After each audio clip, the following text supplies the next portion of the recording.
Hello, everyone, and welcome to another episode of the Running Tales podcast, part of the Everyday Athlete Podcast Network. Here on Running Tales, we like to tell the extraordinary stories of everyday athletes who do amazing things, from marathons to ultras, just for some people, just simply their first 5K. My name is Craig Lewis, and as I say, Running Tales is part of the Everyday Athlete Podcast Network, which now has grown to have 9 really wonderful and really cool shows on it. Shows like Beyond the Finish Line with Joe Harden, check that out. The Food Fight Friday with Jason and Adam Lee, that's always good for a laugh. And I have to say, one of the newest shows and one of my favorites now is Melanin MVP, and that is with none other than Angela Hollowell, today's guest. So look, what I'm going to tell you first is our podcasts, give us a positive rating and review. That brings more people along to listen to episodes like this. But what I'm going to do second is very, very quickly bring Angela forward, and we'll have a chat all about the Everyday Athlete Podcast Network, about Melanin MVP, and about everything that Angela does. Hi, Angela. How are you today? I'm doing good. How are you? Yeah, I'm not too bad. Not too bad. So here you are on your own network, or what you're part of. Tell us first of all about Melanin MVP and how you came to be part of this Everyday Athlete Podcast Network. Yeah, sure. So Melanin MVP is a newsletter kind of writing project that I started around the Olympics last year. I had really been interested in women's sports. It was right during the middle of the WNBA season, which I was a huge fan of and still am. And I was like, if I don't start now, I'm never going to start. So I started writing just about the Olympics and women of color, not just in America, but across the world, who are doing incredible things at the Olympics, and I wanted to keep it going, so I did. Um, but I was like, what does keeping it going mean? What does this mean? And I reached out to Jason because I had seen some of his posts about Run Try Bike and the Everyday Athlete Podcast Network, and he was just really gracious with his time. And we had just kind of an initial talk, and I kind of walked away from that saying, okay, I feel motivated to, yes, keep going, but also to keep experimenting with this and see where I can take it. And at that point, I hadn't started a podcast yet, but I came back around December and I said, I think I want to start a podcast with this next year. And I reached out to Jason, and I did not plan on asking him to join the podcast network. I've never been a part of a podcast network, but I was just like, let me just see what would happen. What would happen if I asked him? What does that look like? And he was surprisingly open to it. I think he was surprised as well. But he at least was like, let me talk to my business partner. Let me just see if that's something that we have capacity for, but something we're interested in. And we kept the conversation going. And I joined just before I started my first, or released my first podcast episode for Melanin MVP. So it's been an interesting ride. It's been a short ride, but it's been a very beautiful roller coaster of good things and emotions and all that. Yeah, I'm laughing at the story because it certainly sounds kind of familiar to me as well, and I suspect you could ask all. Well, I was going to say all 9. It's not quite 9 because there's some overlaps on the shows, but all of us who are a part of the network have probably got similar stories about similar conversations with Jason, who's the man behind the show and behind the scenes today. But yeah, in terms of Melanin MVP, you concentrate your stories, as you said there, on women of color and so on. And it might sound a really obvious question, but what was the reasoning behind that? Yeah, I think it's obvious to me. It may not be obvious to some people, but um, one, there are a couple of interesting stories around the time of the Olympics, two of which that I think were fairly well known. One of which was that people felt that Caitlin Clark got snubbed by the Olympic team, Olympic women's basketball team. And another one, which was that Sha'Carri Richardson was going to be premiering in the first time this Olympics because she was disqualified during the Tokyo Olympics in 2021. And it was very obvious to me that Black women athletes who had very much earned the right to be on the international stage were not receiving um, the all-around coverage I felt like they should be receiving. They weren't receiving a soft landing space in the media that I felt like they should have. And there are a lot of stories that were not getting any mainstream attention because they weren't, producing as dramatic headlines as Caitlin Clark or Sha'Carri Richardson, two names that, honestly, at some point, it's just like, is there anything left to the imagination now? Because everybody's writing about these people, whether they want them to or not. And I said, one, I felt like I could do a better job, which is probably extremely egregious to think. But I just said, I think I can do a better job of providing a more holistic approach to covering these women. And thank you, Jason. I will think big. And I also said I feel like I can provide a space where Black women and women of color who are interested and fans of these incredible athletes can find timely coverage. They can find more editorial style coverage that is, yes, fact check, but also entertaining. And I felt like I could do that in through the newsletter and through a podcast. So that was kind of the start of it. Um, famously, famous last words are, if you don't see what you want, create it. And that was kind of how Melanin MVP came to be. Yeah. Yeah. Um, just I guess playing devil's advocate for a second with some of those ideas, and I take on board everything you said, of course, but I'm just thinking really. I mean, you look at say the US sprint team, the sprint teams around the world. There's lots of people of color, women of color, who are doing amazing things and getting huge amounts of coverage. There might be some people who would come back at you and say, "It's 2025. Is that really something we need now above and beyond, or is that coverage not already just naturally happening?" So I'll address women sprinting specifically, but then also Yeah, go to the larger narrative of women athletes. So, yes, there are documentaries like Sprint on Netflix. That was not at the impetus of media feeling as though they could do a better job of representing these people or giving them more coverage in mainstream media, particularly in documentaries. That was the impetus of US Grand Slam track, who is saying we need more energy, yes, around the Olympics, but also after the Olympics, because that's when everybody watches track, right? And Team USA, Team Jamaica, two incredible big track stories there for years and years and years, but also Team South Africa, Team Kenya, Team Britain, all of those stories are also coming into play. We had St. Lucia, our dog racing the horse, that we yeah. didn't see coming. So there's a lot of storylines there that I think I'm glad were captured. I think that is just the beginning. I think we could do more. I think that um, competitions like Athlos by Alexis Ohanian is starting to come to that. I think Grand Slam track is going to be a good improvement. But overall, this is, in the year 2025, you should also be asking, why are we only seeing two major documentaries and why are they only on Netflix? Why don't we have way more coverage about the Usain Bolts, the Shelly-Ann Frazier's, the Jackie Joyner Cursors, like all these people that really should have gotten a lot more coverage, even after their time in running is over. So there's that. Overall, I think that yes, while Black women athletes are getting more, yeah, yeah, not everybody is a Netflix subscriber. So I agree with that. I think there should be more coverage of them. And yes, like a lot of Black women athletes have been getting more time in media, but again, it hasn't always been, quite frankly, kind. It has not always, quite frankly, been accurate. It has not always been measured. Whenever someone looks at Caitlin Clark wrong, there's a headline about it, right? What about the headline when they break a new record? Aja Wilson broke 1,000 points in a season, and it definitely didn't get the fanfare that it should have gotten at that game. So, which is ironically a fever game. I'm not trying to pick on Caitlin Clark. I have no problem with her, but there's a pattern here, right? About where does media coverage come into play with these women, and can it be more measured? Which I think the answer is yes. And so, how can we be a part of giving women their flowers when the flowers are timely, right?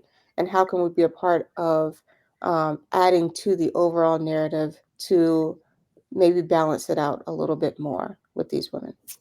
No, that's really interesting, and I mean, it comes into my head there a different sport, obviously, but thinking about the type of coverage that absolute champion and legend of the game she plays, Serena Williams, sometimes gets. I mean, how can somebody be that good and still get criticized, not only for the way she plays, but the way she looks? Yeah, Yeah, incredible, really. yeah, Um, so yeah, that just came into my head. My other thought was, as you know, we do the Substack on Running Tales, and I wrote a little piece about Melanin MVP coming along and about Tidy Pickett, who I didn't know anything about really before I wrote that piece. And for those people listening today who don't, Tidy Pickett was the first African American woman to run at the Olympics way back in 1936, and that was at the Berlin Games, and she had the, I'm sure, great joy of doing that in front of none other than Adolf Hitler. So wow, as much as anything else.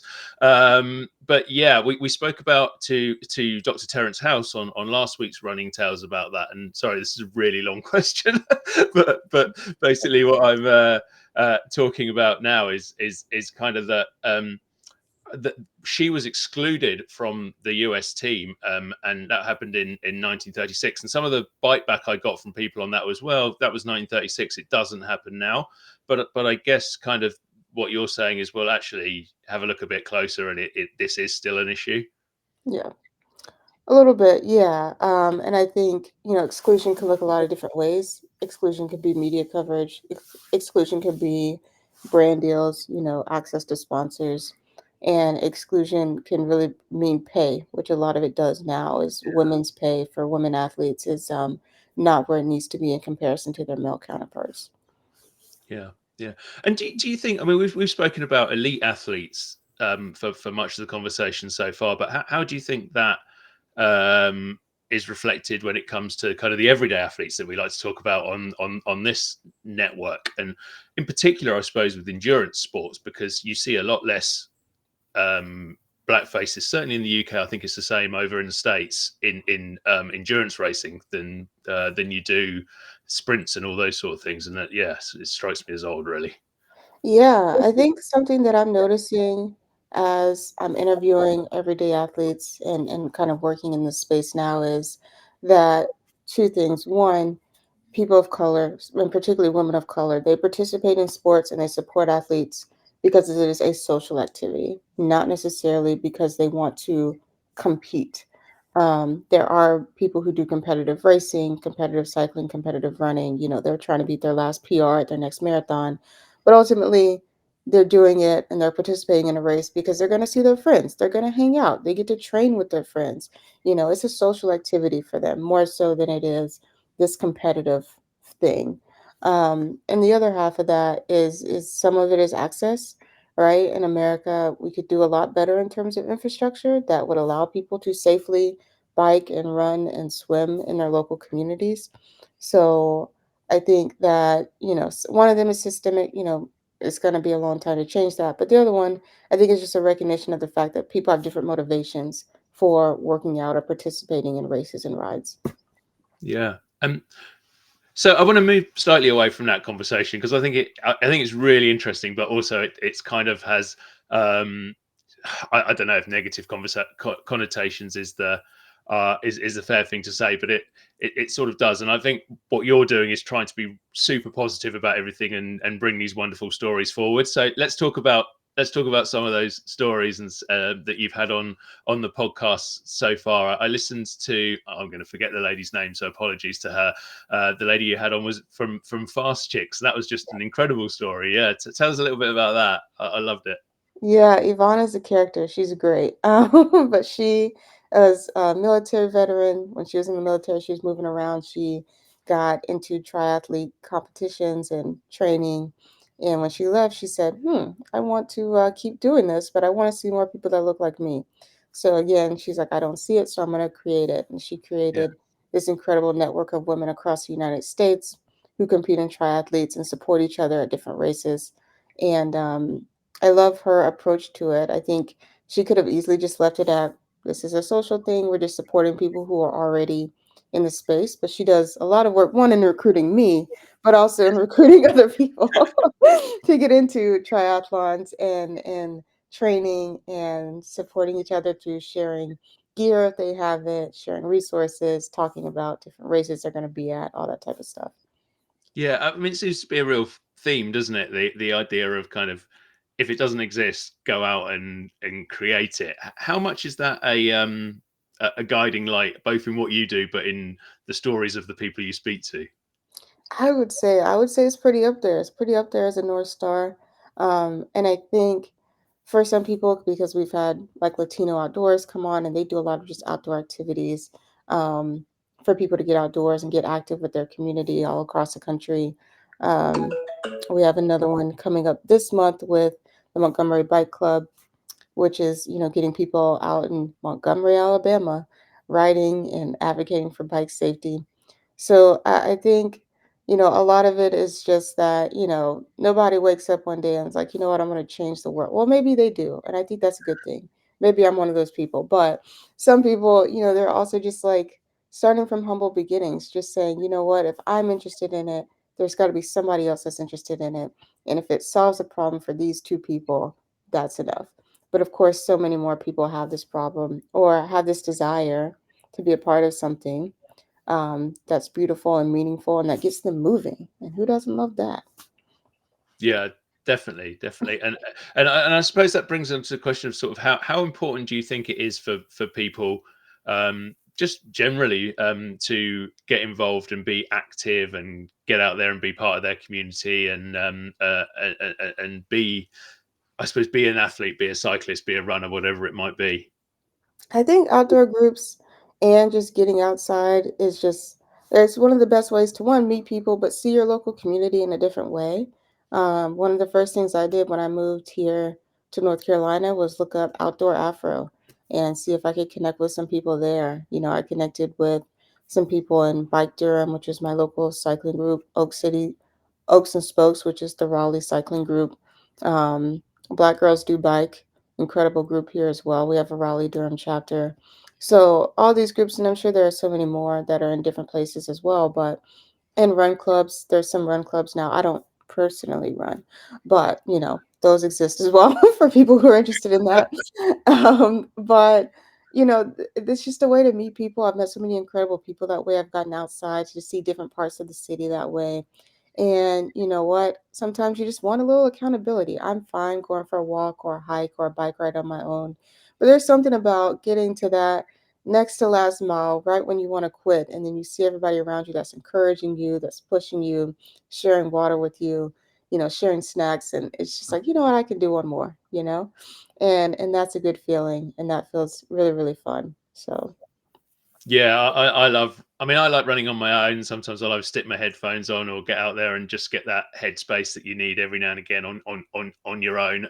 But running with a group is brilliant for that accountability and just chatting and learning each other's life stories and heading off for food afterwards and all the good stuff. And you kind of find, I don't know if you find this with the cycling and stuff as well, but with me and running, you sort of find out, you think you've been running 2 miles and suddenly someone will go, "Oh, you've been running 8," and you're like, "Wow, how did that happen?" Because I've just been chatting. yeah, I love that. I love it. It's just like the time passes differently when you're with the group. Yeah, for sure, for sure. You mentioned the this is the Running Tales podcast, and you mentioned this the words that are like swearing for us on here. I'm not a runner myself, but before I quiz you on that, you are a cyclist. So tell us a little bit about the cycling that you do, because you've done, I think, some pretty epic cycling. Yes, I would just say that, you know, it was something that cycling is something that a lot of people do when we're young, and then at some point we get away from it.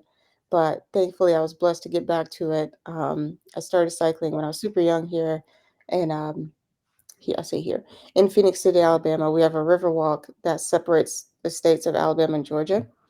And the Riverwalk, it goes for miles. It can take you all the way to the military base, and it could take you up to this beautiful thing called Oxbow Meadows, which was like this kind of gerarium, like where you could see butterflies and plants and all these other beautiful things. And me and my dad would go up to Oxbow Meadows, just about every other weekend when I was young with our bikes. And when I went to Birmingham, Alabama is very mountainous, so I kind of got away from cycling. It was quite frankly just easier for me to walk. And that's when I got into hiking, so I did a lot of hiking there. I did the Camino de Santiago in Spain while I was in college. So got into really long distance walking and hiking. And then moved to Durham, which is a lot more flat and has a lot more biking infrastructure. So I got back into cycling. And yeah, I've been cycling pretty much ever since. Um, and it's been a good ride. I think cycling for me is different from going for a walk. Going for a walk is just as much about the mental aspects of it and getting into that headspace. I get a lot of ideas when I go on walks. Mm. But cycling for me is also just about like releasing tension in my body. Sometimes I listen to music, sometimes I listen to a podcast. I'm not really in a place where I can jot down ideas, so I don't get as many ideas there. But yeah, you cover more ground quickly, and it just opens up my mind so much. Where it's just like if I'm overthinking, or if I'm in my head, or if I've been in meetings all day, it's just a great way to get out and just move my body and release some of that tension. So I like it for that aspect for sure. Yeah, and are you a competitive cyclist? Do you do a lot of races as well on top of the enjoyment? No, I think I have been inspired to at least participate in a relay of some kind with a triathlon group. So that might be something that I do this year. My kind of, I know this is crazy, but my Masogi for the year is to do a 100-mile cycling ride. So that's my goal for the year. But beyond that, no real competitive spirit here, unfortunately. Yeah. Sometimes it's good just to do things for the enjoyment, isn't it? That's the bottom line of what we should all be doing, is looking to find the fun in these things. Yeah, we do Masogi on during mine. Yes. Okay, great. So I don't sound crazy. Good, good, good. What's misogi? Because I don't know, I'm ignorant in. I got it from Jesse Eitzler. I hope that's how he says his name, but he talks about making, one really big goal for the year. Okay. Um, and it's a Japanese term called Masogi. And my Masogi for the year is to do a 100-mile bike ride. So, Oh wow. And yeah. what's the furthest you've done to date?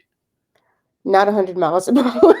It was, probably like a 15-mile social ride, I think. Yeah, 15. Okay, So so it's this like I is went to a lot different more. yeah, I went to, like, different breweries. It was part of a charity ride, so, donate money and go to different breweries, get drinks, and come on back. It was great. But yeah, and when I go out for a ride, I typically don't budget a lot of time for riding the way I should because I can go so far in like an hour and a half. So that's probably about my typical riding pace. Yeah. I do about between 10 to 15 when I go out for a ride. So I need to start working on my distance here if I'm going to hit that 100-mile goal. But we'll get there. Do you have a route in mind and a plan for it? You've got a group to help you through, maybe? I should get one. I think my first goal was maybe to a get on a relay team for a half Ironman because that's about 56 miles. So work up to a half Ironman and then work up to maybe a full Ironman, which is about 112. But if I don't do that, when I was first started riding back in Durham, I was a part of a nonprofit called the East Coast Greenway Alliance. So there are a couple of like city to city rides that are about 100 miles. So there's a New York, and I could probably easily get access to the routes, but I could probably do a New York City to Philly ride. That's about 120 miles. And that would be two cool cities to do a bike ride between. Yeah. Um, and then there's a couple more. I think I could probably do like there's a route from DC to Baltimore that would probably be really cool. So there's a couple, and some Boston, Massachusetts to Portland, Maine. That would also be like probably about 100 miles by bike. So there are a couple that I think some city to city rides that I could get in 100 miles if I wanted to get in 100 miles. So Oh yeah. well, good luck with it. Good luck with it. It sounds somehow. I think I'm really terrible at cycling. When I was a kid, we lived on a road that was basically like that, perfect hill training stuff. But at the bottom of it was pretty much a motorway. I didn't run up and down that road, by the way. I was very young, but it was too steep. My mum and dad, very sensibly, I suspect, sort of looked at it and looked at the cars whizzing by at 60 miles an hour at the bottom of our road and said, "You're not getting on a bike at that Yeah. age." So we moved house when I was about 12, but by that point I was running around and walking everywhere, and I just went, nah, I don't need to. So I've learned since, but I've never really done any proper cycling. So in some weird way, not that I've run 100 miles either. The most I've run is about 70 miles, but and that was a walk. um, but somehow cycling 100 miles sounds harder and longer than running it to me. I don't think so. I think it sounds so much It's better. me. Oh man, I don't know. I don't know. If you ride for 5 miles, I will run for 5 miles at some point. That'll be ideal. So has running never been something that sort of interests you? You've obviously done a lot of walking. Yeah, yeah, running has never had that same appeal. I just maybe personally felt like there was too much jiggling going on. It just looks uncomfortable, was uncomfortable for me as a kid. Yeah, I just never really got into it. Do you think you could have your arm twisted? I mean, perhaps listening to some of these stories on this network, and that you're talking to people who are constantly telling you about amazing things they've done, not only when cycling but running as well. Yeah, I mean, for a shorter distance, sure. I don't know Mm. if I'll ever see myself as like an ultra runner or anything, or someone who does marathons. But I don't know. It's been a YouTuber trend to like do a marathon completely unprepared. I will not be doing that, but I think that I could be convinced to do a little 5K for charity or something like that. I would do a shorter distance for a good cause. I could do that. Yeah, do you know what? Actually, I think like we tend to speak to people who have, for understandable reasons, who've done incredible things, and sometimes when you're involved in those conversations so much, it seems like every second person is doing 100 miler or cycling 100 miles or doing a full Ironman or something ridiculous. Well, when actually for so many people, the peak of achievement is that 5 or 10K race. And I think that's really important to remember, actually. Yeah. Okay. Okay. I received that. I received Yeah, that. we're gonna get you out there. Go and do your 5K. I gotta stop being on podcasts on this because everybody keeps trying to recruit me to do something different, and I'm like, guys. Let's rewind a little bit and Jason says the sales pitch is coming on hard. I've got to shout for the wonder of running. You'll love it once you're started. You'll never stop. I don't know if that's the truth, but okay.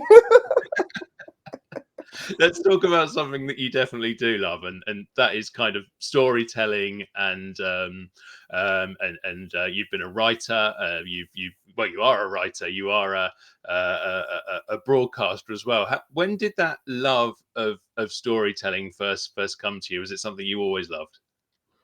I think it also came when I did the Camino de Santiago. One thing that I'm learning about myself is that long distance journeys, not by car or by train or by airplane, really unlock something for me. So when I did the Camino de Santiago in 2014, I didn't have any kind of camera or anything, I just had my phone, and my phone factory reset itself, like, a month after I got back from Spain, so I have Ah, no pictures from that event, and I was like, "Never again," and so I worked the whole summer, and I invested that money into a camera, and I haven't looked back.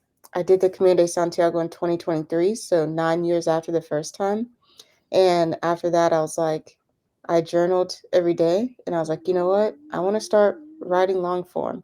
And so I yeah, did. And then later that December, I started um, writing my newsletter, my first newsletter.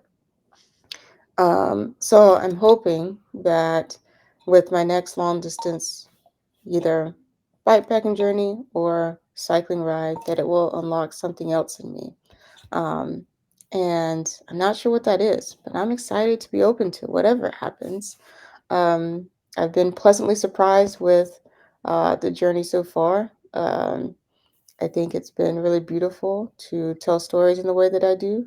And yeah, I don't know. I never actually thought about that or articulated that until now. That long distance journeys have really what's been unlocked the storytelling kind of part of my brain. But yeah.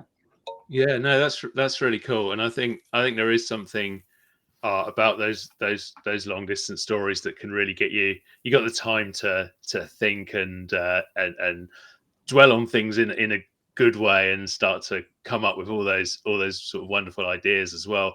And did you always, when you sort of got into it, did you always think, I'm going to do this across and as a few different mediums, with photography and writing and broadcast and film and so on, rather than just simply, oh, I'm going to be a writer? No. So other famous last words are, "I'll never do that." When I first started photography, and I would see like these elaborate, like when I started photography in college, there was a definitive gap between photographers and videographers in a way Yeah. that there is not now, right? Almost every camera has to have pretty good photo specs and pretty good video specs, but that was not the case when I first started. This was before mirrorless cameras came onto the market. Mm, So there is a definitive gap. And I knew that that gap was one, expensive, and two, required just a separate set of skills of being a photographer. And I just said, you know what, I'll never do that. I was knew a lot of people who were in the filmmaking industry that had really big, expensive setups, really heavy looking setups. And I was just like, I don't want to walk around with all of that. Fast forward to 2018, I had started dabbling in videography. I was like, you know what? I'll never miss a moment if I just press record. Like, this will be great. mm. And I got into videography. So that was the end of that. I'll never do that. And now look at me now. I'm doing whole documentary films by myself. And then in terms of writing, I coming from the documentary space, there isn't a whole lot of writing there. Um, but I did a political campaign in 2022, and Abbott Elementary came out around that time, and I had another group of friends locally in the Raleigh area who were doing their own mockumentary. And so I think I just got like really enraptured with like the mockumentary style because it is part like truth, but also part comedy. And I Yeah. felt like my personality as a human really resonated with that style of filmmaking. And I was like, I think I can write a mockumentary. And so that was also part of the writing journey. Like, okay, how do I blend a current interest with a past interest? And that was kind of the start of me into writing. And then, of course, that got accelerated when I went to Spain again and was like, no, I want to have a writing habit. I want to publish something. And like, yeah.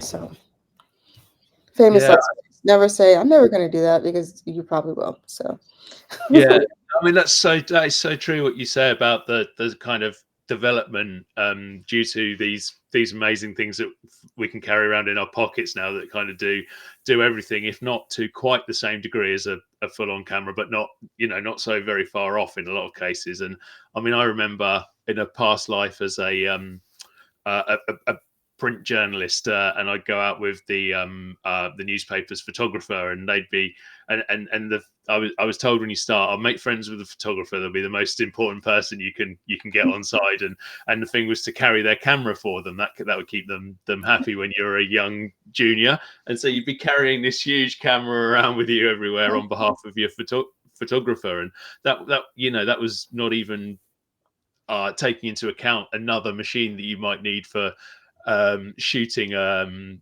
video or whatever. And it's all so completely different now. Where I ended up 3 or 4 years ago at the BBC, and we were being given training courses where mobile phones were being used to capture amazing kind of documentary footage and news footage in war zones in real time and sending it straight back. And those changes have just been they've just been absolutely incredible, haven't they? yeah, it's been great. I think it's for the betterment of the industry because it just makes everything so much more accessible. Like you don't have to be a part of some Hollywood studio to get access to a really good video camera. Yeah. So and especially in my case, there's now a lot of stories that I get to tell, that I can tell a lot less expensively than, a big agency can, but it's still stories that are worth telling, in my opinion. So I still have access to do that in a way that's meaningful and gives people the quality that, their stories deserve. So I appreciate it.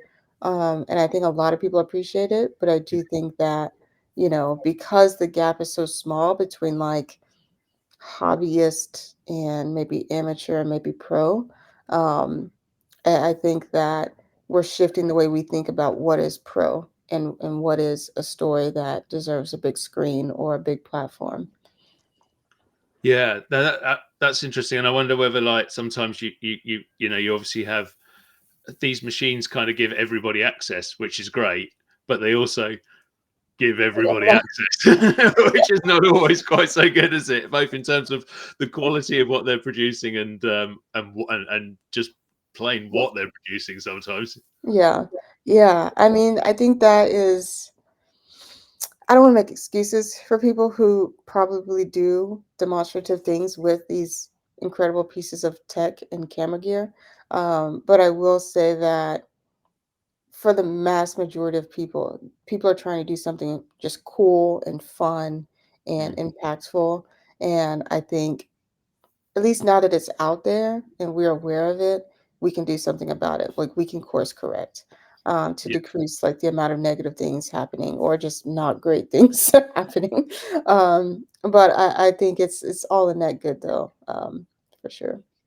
yeah, definitely. And when it comes to some of the documentaries and the writing that you've done, we've obviously focused on the stuff you've done around I suppose sports and so on. But you do that's not the only field that you've worked in, is it? Right, right. Yeah, I would say like most of my work has been in like the outdoor environmental justice kind of space.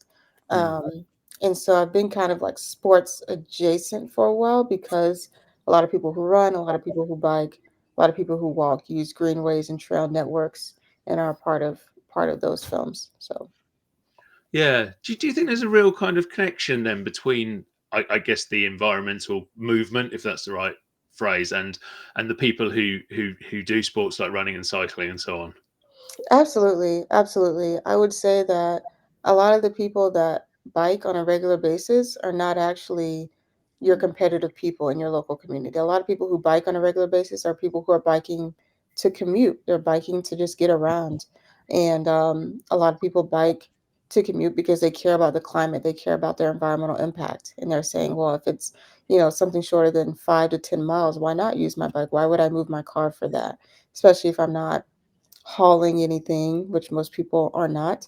Um, Jason says, living in Seattle, you saw so many people riding bikes to and from work, to and from coffee. It was gorgeous to see. It is gorgeous to see. It's freaking great. And you know what I've noticed on my bike when I'm riding, because I've ridden downtown to go hang with friends or just riding for personal recreational sport, people wave more. People are not waving at you in your car unless they're waving you off the road or they're flipping you off or doing something crazy. They're not doing nice hand gestures when they're, but when they're on the bike, people are waving, they're saying hello. If you stop for any reason, people are checking on you. It's just, it's just so true. I mean, like it's just a friendlier environment. It's a great way to meet people in your local area.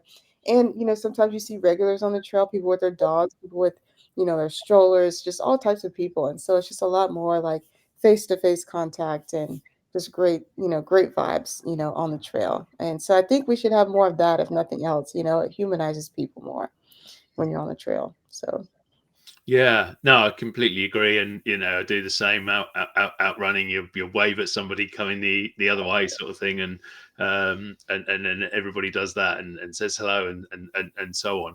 How do you think that message can get across to people? I mean, is it a case of getting it into schools? Because much as we're a community here who kind of knows this already, but the vast majority of people, sadly, are probably still getting in their cars and taking that for even 5 minute journeys round to the shop or whatever. yeah, I think honestly, I think the answer may rely on the parents because I think there are a lot of parents who may want to be able to walk their kids to school or may want their kids to walk to school with other kids or bike to school, but there just isn't safe infrastructure for them to do so. And I Mm. think if parents really felt like infrastructure should be made safe for kids, then it would happen because making infrastructure safe for kids makes infrastructure safe for everyone. And that's what we need really is we need to push for infrastructure that's great for everyone, not just for able-bodied people who have the money to afford a car. And I think there's been a lot of different initiatives around this. I'm a part of or I'm on the board of an organization that advocates for this type of stuff, and we do a lot of things to meet the demand that is, safe biking, education. But ultimately, a lot of it comes down to people need safe places to walk and bike and get access to the bus system. And a lot of that comes down to people understanding who benefits from this, because people, even if you're driving, you benefit from safe walking and biking infrastructure. If less people are on the road, one, your commute time is going to go down and it's going to be safer. You're going to be less likely to get into an accident. And for people who are walking and biking more, that becomes an option for you not to always use your car, for shorter distances. So it really helps people just get active. It helps people be safe, and it helps people be seen. And those are really important things when it comes to just getting outside. So Yeah, I mean, I know in the UK, and this may be, I suspect, is different in America, but it might have. I'm thinking ultimately the same. This cause the same problems. Is we obviously have a pretty old infrastructure. We're an old country that's been around for a very long time, and some of these. I mean, the town I'm in, Northampton, it goes back to the Doomsday Book and 1066, and it's an old place built with narrow streets and so on. And the council here have tried to they try sometimes to put like bike paths and so on in, but then you're just really cramped between bikes and pedestrians, or you've got a narrow road and people on cycles are having to dodge in between very busy traffic in some areas of the town, which upsets drivers and gets them making all those strange hand gestures you were talking about earlier. And so it doesn't really work, and it's really hard to kind of, I suppose, solve that problem. And I'm thinking in um from it's a huge country and every city's a bit different, I'm guessing, but in America you've kind of got new cities with huge roads with the cars on and so on, and which weren't necessarily built for cycling and walking and running infrastructure yeah. either. Is that fair? I don't know. So I would say by and large, America is just newer than England. Yeah, So our yeah, yeah, for infrastructure has largely been built around cars. What I will say is that there are a lot of projects and emphasis around reimagining our roads. So when roads need to be repaved, it's like, okay, we could repave the road as it currently is, or we could take this 2 lane down to a 1 lane and give that second lane to a multi-use path, right? Or we could take this 6 lane highway and put it not here. We can not destroy a whole neighborhood. Maybe we can actually use this to connect people in a different way. Because that's something that we're looking at here in Durham, reimagining a major highway here, part of it at least. And there's also just a different history of the roads here. So a lot of highways were used to divide communities and to Yeah, disrupt communities that were previously there, which is unfortunate. So I think uh, we are doing a lot of learning about our history right now. We are, from the outside looking in, learning very freaking slowly, but we are in a stage where we are learning about our history, and we're trying to work with the present tools that we have to not necessarily just correct, but or rewrite, but to reconstruct a better vision for our communities right now based on the skills and tools available to us. And so I'm hoping that that continues to happen. I'm hoping that what's happening at the federal level is just a bump in the road, in terms of a lot of the progress that we have made, in people being more aware of how car centric some of our bigger cities are, and how we can learn from some of the places that have done a really great job in implementing um, different types of infrastructure for people that aren't just car drivers. mm. And Yeah, also, I just want to say too, one thing that I like to do sometimes at night, and this is how I know I'm really relaxed, and I'm really deep into British cycling culture, because I'm really relaxed when I see them like riding around on their bikes and like they'll come up to a car and the car will like slow down and allow them to pass. And I'm just like, wow, imagine if we did that in America. That'd be great. We can all share the road then. But no, road sharing in America is a complete myth. It doesn't happen. Oh well, I don't know. I mean, there's probably a few British people listening to this going, oh, "Do you know what? That does not happen here either."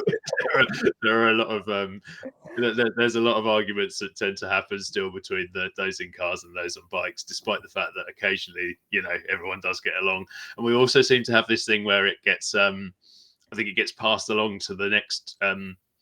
The next mode of transport down, if you like. So lorries will bully cars, and then cars will bully bikes, and then Yeah. bikes will go on the pavement and run into runners, and then runners will get in the way of pedestrians, and the poor pedestrian there's no one for them to bully at the bottom of it all.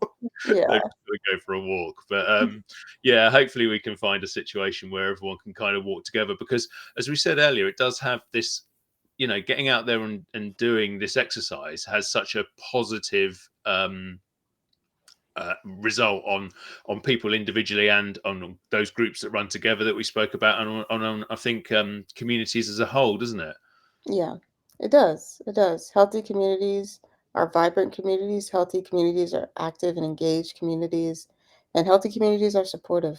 And that's what we need more of, you know. Yeah, and I'm thinking about what you were saying about the kind of, I don't know, I don't want to get too political, because this is a running podcast ultimately, but Yeah. I think maybe there's a habit, and perhaps someone will say this the complete opposite way around, depending on what their views, but they look and they go, Barack Obama, bright new future, everything's going to be wonderful. Donald Trump, oh my word, everything's going to be awful. And actually, the world tends to, these huge figures have a big impact, but the world, as you say, tends to just carry on below the surface, and that is perhaps where real change happens. Yeah, I like to think so. I like to think that, and maybe again, I'm from Alabama, so I have a very probably different opinion than most about where change happens. But I do think that change does happen at the grassroots level. Like, do I think that there are negative and positive consequences to every federal, leader? Sure. Yeah. Do I think that overall that is the end all be all in what happens in society or in policy at that point? Not necessarily at all. Um, so I do wish that we got past that as a people. Like I just don't think it really affects largely what we're able to accomplish as people, right? Hmm. And do you think sometimes that big messaging takes away from uh, perhaps more important things closer to your heart, like the environmental question and so on? We're not talking about that enough because of all the other noise. I think the environment in general is one issue that just gets pushed to the back burner because it never feels like an ever-present, like urgent need, like healthcare or the economy, or I don't know, insert other thing here. Yeah. Um, I think it just I mean, like you can't even name three politicians probably that ran on, the environment or environmental justice being probably a hallmark of their policy stance. Um, I think, it's unfortunate that we kind of keep having this thing where we're like, oh, California's on fire. Oh, Asheville, North Carolina just got flooded. When the hell did we think that was going to happen? Like, we haven't, when it's like too late almost, we have those conversations. But Hmm. um, and in terms of people running on that, I just don't see people, they just haven't. And I don't really know why. I don't know why that's not a bigger thing. People aren't running on like, I'm gonna make more bike trails. It's just not a big calling card for people running for office. I don't know Yeah. about in Europe or in the Britain, but not in America at least. No, I think some Green parties have done okay in Europe, and because of the system of voting there, where you've got almost a proportional representation system, that gives smaller parties a chance to be in power a bit more. So if you're a Green Party and you poll say 15%, well, you might actually end up with a position in cabinet or whatever. Whereas with the American system, which I think is it's quite different, but it's broadly based in a way on the system we've got in the UK in terms of like one vote means one vote for each party. Obviously, you've got a two-party system there, but we've pretty much got a two, maybe three-party system here as well. And it just means that if you poll 10, 15%, you don't end up with anything. So we have the Green Party that does okay here, but I think it's got one, maybe two members of parliament, which is very hard to make a big difference. And probably with as with it with most countries around the world, I suspect the bottom line comes down to money and who's got it, and everybody wants a bit of it, so they vote for the, you know, when you're talking down the cafe, you care about the green policies. When you're at home or in the voting booth, you vote for the party that's going to bring you the most money in, or that seems to be the case with a lot of people. But that's just my random opinion, and we've already moved on away from running and cycling and podcasting. So, All good. All good. It's all good. Yeah. I just wanted to maybe move back on track on that, and obviously as a podcaster, Jason just mentioning Isaac Kenyon in the UK. He really is a great person to follow when it comes to environment and endurance sports. We had Isaac on the Running Tales podcast because he's a big runner and adventurer as well. Back before we became part of Everyday Athlete Podcast Network, and yeah, he's a fantastic guy on environmental issues. But yeah, sorry, I was going to move on and just mention quickly about, obviously as a podcaster yourself, when you're out cycling, do you listen to podcasts, or do you tend to listen to music, or just the world as it goes by? A mix of all three. It just kind of depends on the day. If I'm going on a new trail, I'll typically listen to music, so that people can hear me coming and they recognize that that's music. I think if you're listening to a podcast, sometimes I listen to them out loud too. Like I don't always listen in my Bluetooth like headphones when I'm cycling. So sometimes if I have on a podcast, I think people just think that two people are talking and they don't Yeah. recognize that I'm coming like on my bike until it's too late. So typically, if I do listen to a podcast on the bike, I do try to remember that and I'll put it like in my headphones. But sometimes I just like to go without anything. Again, it's a time for me to be free. It's a time for me to get out of the house. And sometimes too, I'm going after a string of meetings. So Yeah. I don't want to hear any voices. I'm good with just the sounds of nature. And, that's good enough for me. Yeah, definitely. I mean, it is a really good way, whether running or cycling, to get out there and connect with nature and just get away from all that buzz that's a constant in life today. Yeah. And as you know, one of the other podcasts in this network is What's in Your Earbuds with Joe Harden and Ohm, and we love that. So if you were to be able to get something on their little playlist that you listen to when you're out cycling, what would you suggest? Because we'll have to twist their arms and get them to add it. That's funny. My artists or two artists that have kind of had me, well, three, let's say three. Three artists that have had me in a chokehold lately. Doechii, Grammy winning Doechii. We love her. Been following her for years. I'm so happy to see her kind of getting her flowers on a national stage. Leon Thomas, for a lot of people, like for me, I met him when he was on a kids show on Nickelodeon, and now and then he became kind of a songwriter for some of your bigger female artists. And his last album was incredible. Love it. He did a Tiny Desk in February. Love Leon Thomas. Highly recommend.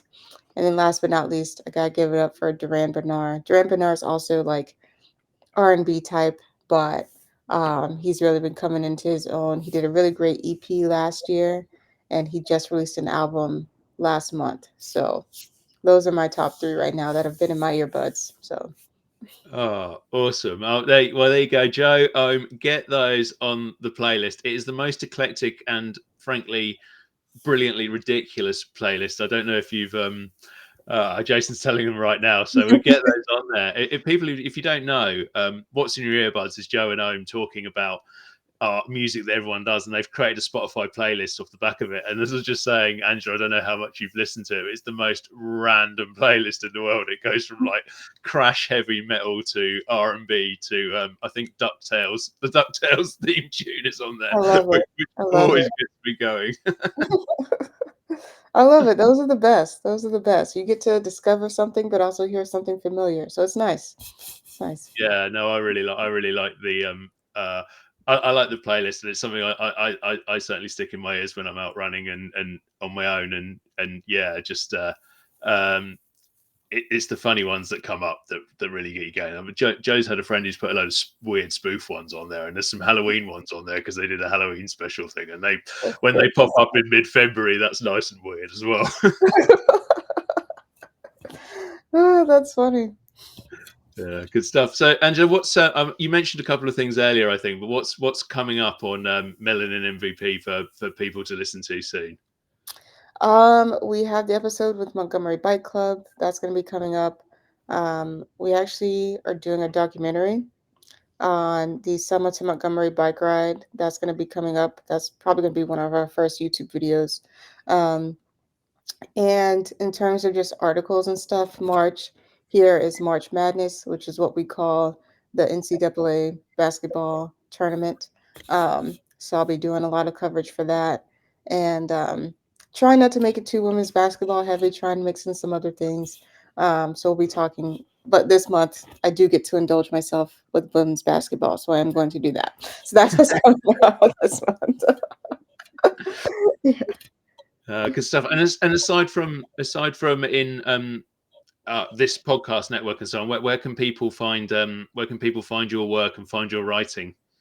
Yes, so we do have a newsletter. You can sign up at www.melaninmvp.com. And you can find me hanging out on LinkedIn at Angela Hollowell, or you can find me on Threads, also Angela D. Hollowell. Superb. Oh well, yeah. I love the podcast. I love listening to you. The guests you've had on so far have been great. So I'm really looking forward to some more of them. And yeah, looking forward to catching up with some of the other good stuff as well. So Angela, thank you so much for joining me today on the Running Tales podcast. We are going to get you out doing that 5K. But seriously, I wish you all the best with the 100-mile bike ride, because that is a properly epic thing to try and do, and good luck with that, because that would be brilliant. And yeah, thank you so much for coming on Running Tales today. Thank you so much for having me. Oh, you're welcome. So, folks, that was Angela Hollowell. I hope you enjoyed that episode today. I really enjoyed chatting to Angela. I thought that was a fantastic conversation. I know we went off on a few subjects other than running, but that's a little bit what Running Tales is about. We're not really a podcast that goes into talking about training plans and VO2 max and all that sort of stuff. We like to go off and explore people's stories, as well as the athletics and running and so on that they do. And the Everyday Athlete Podcast Network has a little bit of that as well. We've got a little bit of everything for everyone on here as well, telling the stories of everyday athletes as often as we can. We will be back here on Running Tales in another 2 weeks' time, where I think, if I've got my timings right, we will be speaking to none other than Adam Lee of Food Fight Friday and much more fame. Of course, he's the host of the brilliant community trail running podcast as well. So go and check that out, folks. I might have to start thinking of some weird and wonderful foods that I can throw at Adam on a trail. So yeah, Adam's up next. We'll have that in 2 weeks' time. Check out all the previous episodes. Do please give us a positive rating, a positive review. Subscribe and follow us wherever you listen. We're looking to build this network as much as we can, so we continue to be able to tell stories like Angela's, like Adam's, that we're going to do in a couple of weeks' time, and like all the other guests we have on here, because it's an honor and a privilege to tell those stories, and we really enjoy it. And I hope you enjoy listening to them as much as I enjoy chatting to people on here. So yeah, thanks again, and we'll see you in a couple of weeks for another Running Tale.